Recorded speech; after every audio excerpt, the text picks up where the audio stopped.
আর এখানে যে আমাদের গুরুমা রয়েছে তাকে হচ্ছে আর আমার ঠাম্মিকে বরণ করে নেওয়া হচ্ছে। তো মা এখন বরণ করে নিচ্ছে আর ২ টা শাড়ি দিয়ে এখানে ভালো করে পুজো দিতে লাগে। এটা আমাদের নিয়ম। কোনো আমাদের বাড়িতে অনুষ্ঠান হলে আমরা গুরুমাকে যে আছে নিমন্ত্রণ করে আমরা এরকম করি।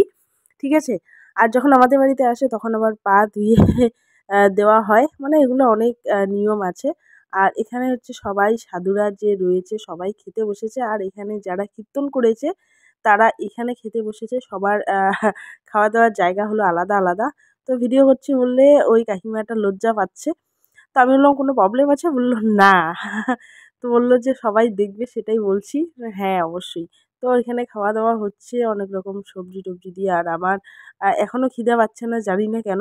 তো মা বারবার করে বলতেছে যে খেয়ে নিতে। তো তাই জন্য এবার ওদের সঙ্গে আমি বসে পড়লাম। আর খাওয়ার আমার এই হাল অবস্থা দেখো। আমার পাতে কিচ্ছু নেই। কারণ না কিচ্ছু খেতে ইচ্ছা করছে না। সারাদিন না খেয়ে থাকার পর আর খেতে পাচ্ছি না।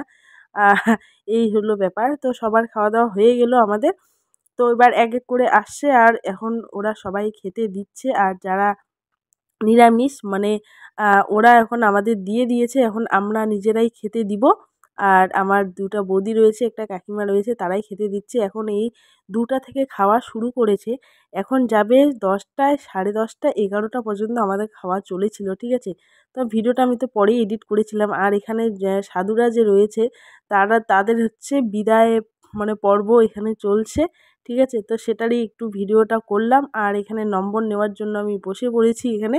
তাই জন্য ভিডিওটা করে নিলাম। সবার সঙ্গে বিদায়ের কথা হচ্ছে। আর এখানে প্রণাম-সনাম হয়ে গেল।